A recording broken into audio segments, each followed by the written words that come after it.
let's just recap those core three things that make up the core of the game. Scoring with Wumpa and crates, dropping it off at your bank to score. You've got the gem pads, they're adding the boost to your scoring potential. Yep. And then third strategic lane of the relic stations, map-specific game changers that you can activate by collecting relics that you find around the map. Yep.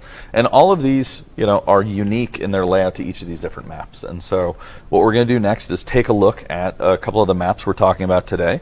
And we're going to call out, the different strategies. We're going to call out the different layouts, as well as mentioning some of the relic stations that really make each of these maps feel unique.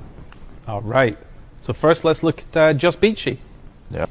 Yep. So we're obviously got quite a top-down view here. I'll just walk you through what you're looking at. So if you cast your eyes to the bottom of the screen, you'll see the blue team's start point, which is just off to the right, and then their bank is just close to their start point.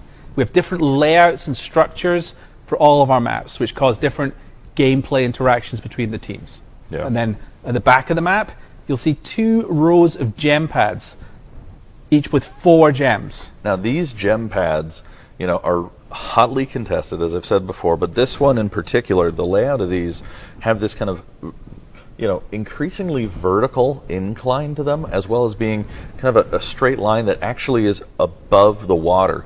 And so when you're, getting into a rumble over these gem pads, what could happen is knocking, your enemies into the water, getting them out. And so you're trying to, find a way to use that height advantage to really capture these and get the boost for your team. That's right. And then let's look at what else we see on the map. Of course, we see crates across the map and loose Wumpa and the relics that you can collect. Yep. And then the relic stations we've already seen. The beach ball, which is on this map.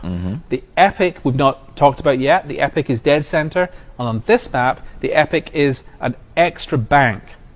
So if you take the time with your team to collect the relics to activate the extra bank for a period of time, your team will have 2 locations where they can score, which puts the enemy seriously on the back foot. Yeah, absolutely. If you're on a team and the enemy team creates the second bank, it's basically dividing your team's focus. And so if you're trying to play defense, it's much harder when the enemy team has the ability to deliver their Wumpa at 2 different locations. Exactly.